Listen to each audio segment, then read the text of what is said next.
அதான் கதை சொன்ன, மன்னிக்கிறவனுக்கு மன்னிக்கப்படும். மன்னிக்கிறவனுக்கு நான் மன்னிச்சேன்ல உன்னை, நீ மன்னின்னு சொன்னார்.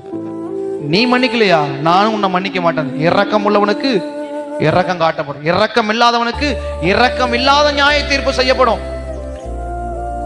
அவர் அப்படியே மாத்தினார். பழைய ஏற்பாடு வேற, சொல்லுங்க, புதிய ஏற்பாடு வேற. பழைய ஏற்பாடு சட்டத்தை கொடுத்தவர் அவர் தன் சரீரத்தில் அதை ஏற்றுக்கிட்டார்.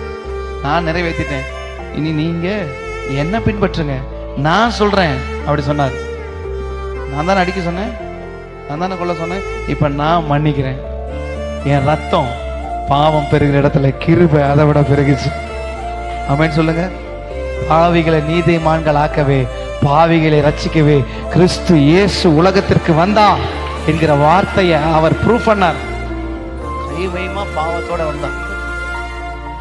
அந்த நேரத்தில் நினைச்சு பாருங்க, ஐயோ நம்ம தவறு செஞ்சிட்டோம், நம்ம மாட்டிட்டோம், இனி அவ்வளவுதான், என் வாழ்க்கையில தப்பிக்கிறதுக்கு வேற வழியே கிடையாது, எல்லாரும் என்னை அடிச்சு கொல்ல போறாங்க அப்படின்னு சொல்லிட்டு நியாய தீர்ப்புல வந்து நின்று இருந்தான்.